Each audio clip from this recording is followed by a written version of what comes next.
Here we are today at Mosport at the VRA Vintage Festival meet, and we're here with our good friend Bar Hodson. And Bar, I'm just tingling standing next to this machine here. This is the very famous Gunga Din. So tell us about it. How did you get by this bike? This is like Mecca, the holy grail of motorcycles. This is the real thing. This is the 1947 Vincent test bed that George Brown raced for the factory.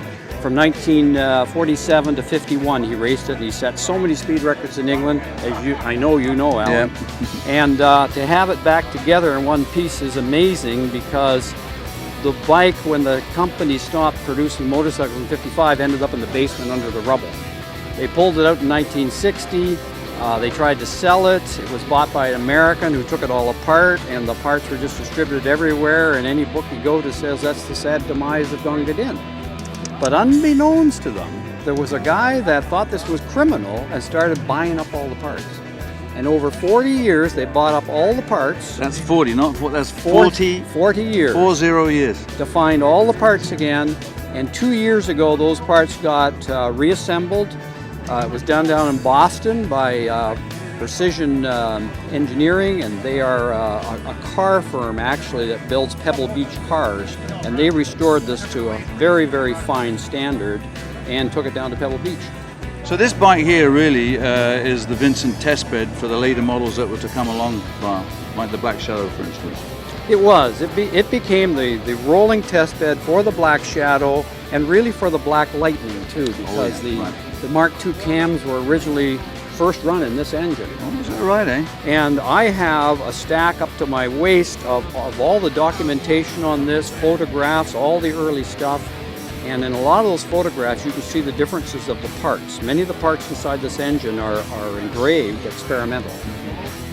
But this machine is just fantastic, Bar, and another surprise from the Bar Hodson collection. Holy Toledo, what's next? Well, what's next, Bar? Well, we'll know when we find that one. The thing about this bike is the story is really all in about the 40 years in the wilderness and finding the parts and putting it back together.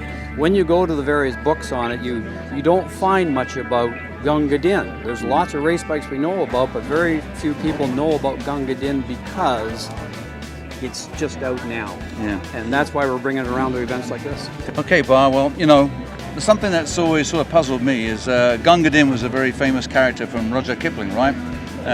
From the old army days, in the British Army.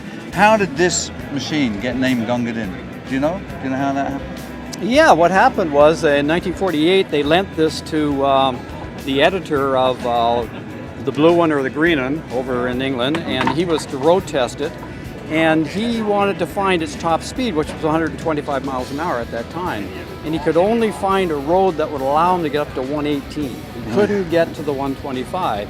And when he came back from the run, he said, well, you're a better man than I, Gunga Din. And that's it. He put it into the story, and it stuck with it, and this has always been known as Gunga Din. Oh, is that right? Well, that's fantastic. Yeah. I guess back in the early days too, it was tough to get a decent road that you could get 125 mile an hour in the countryside. Well, when you think about it, these would do 125 miles an hour back at a time when most cars and motorcycles were struggling to get to 100 miles an hour. Absolutely. So, Bob, before we wrap up here, what's this? You've been showing it around? You already won something with this? Well, we took this to Meadowbrook 2 weeks ago, Haiti and I, my wife, and we walked out with Best in Show. Wow, fantastic. That's the legendary concourse. There's 3 big concourses in North America, and this is one of the big ones. So isn't that nice? We're pleased and proud. So the legend lives on, and what a great piece for In Search Of, you know, and this is a great example of somebody taking up 40 years to search out the parts so you could even put the bike back together. 40 years, unbelievable. Yeah. Great story and a great bike. Thanks, Bar. Thank you, Alan. Great.